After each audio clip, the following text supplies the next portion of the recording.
While the entire market was looking at the Strait of Hormuz, news broke that changed the tone of the day. Iraq started moving oil through the north toward Turkey again. And this is no small detail because in the midst of a regional crisis that severely hampered Gulf exports, Baghdad managed to reactivate the Kirkuk-Ceyhan corridor, a key route that once again gives the country an alternative outlet to place crude outside the most exposed conflict zone.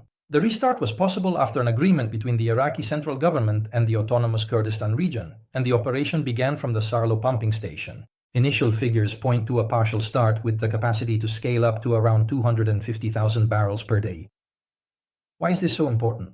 Because Iraq had been suffering a very heavy blow to its southern exports. Flows from Basra had fallen from around 3.4 million barrels a day to nearly 1.4 million barrels a day. And that put the country under enormous logistical and commercial pressure. And in that context, reopening a land route to Ceyhan doesn't solve the whole crisis, but it does bring oxygen back to the system. The market understood it quickly. As soon as the news broke, crude oil prices eased off temporarily because any barrel returning to the market circuit helps to calm the fear of a possible supply disruption. However, you should be careful since this does not necessarily mean that the problem has been fully solved. There could still be uncertainties ahead.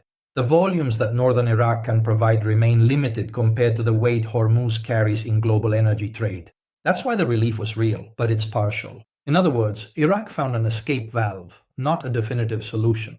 And that difference is exactly what separates a simple market rebound today from a new explosive rise in oil. If you like these videos, give it a like, subscribe, ask, comment. This is Trend Oil Vision. Understand oil like a professional. Thank you so much for your help. I really appreciate it.